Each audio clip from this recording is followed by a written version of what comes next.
Dernière née de la famille Stella Artois, la Dry est une bière légère et facile à digérer, brassée selon un procédé novateur permettant d'obtenir cette sensation fraîchement pétillante. Elle est légèrement plus alcoolisée que la Stella traditionnelle, 5,5% d'alcool, et ne laisse pas d'arrière-goût. Cette bière est exclusivement bue à la bouteille.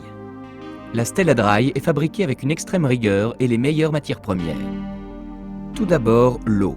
Prélevée directement des puits situés dans le sous-sol de la brasserie de Louvain, sa composition minérale influence largement son goût. Elle est donc un ingrédient particulièrement important du processus de brassage. En outre, 8 litres d'eau sont nécessaires pour obtenir 1 litre de bière. Après l'eau, le malt. Le malt est en fait de l'orge qui a germé.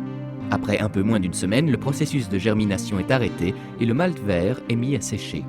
La température de séchage du malt germé détermine le goût et la couleur de la bière. Pour la Stella Dry, cette température s'élève à 80 degrés. Le houblon est le troisième ingrédient indispensable au processus de brassage. Notre maître brasseur suit de très près le mélange des différentes variétés de houblon afin de garantir la continuité et l'unicité du goût de la Stella Dry. La fleur de cette plante renferme les substances amères et les huiles essentielles qui font de la Stella une bière de qualité. Enfin, les levures. Ce sont des micro-organismes qui transforment les sucres contenus dans le mou en alcool et en CO2. La Stella Dry est une bière de basse fermentation, autrement dit le processus de fermentation a lieu à basse température. En plus de l'excellente qualité des matières premières, le caractère innovateur du processus de brassage donne à la Stella Dry son goût unique, fraîchement pétillant, sans arrière-goût. Le brassage commence par la mouture, c'est-à-dire le broyage des grains de malt qui sont ensuite mélangés à l'eau. Après traitement de ce mélange à différentes températures, on obtient une sorte de pâte que l'on filtre pour séparer la partie solide de la partie liquide, appelée le mou de malt.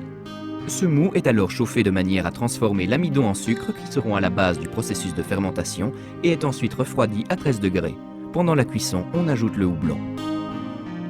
La Stella Dry est presque prête à boire, juste le temps de la fermentation. Lors de cette étape importante, le mou est mélangé à la levure dans des citernes cylindriques.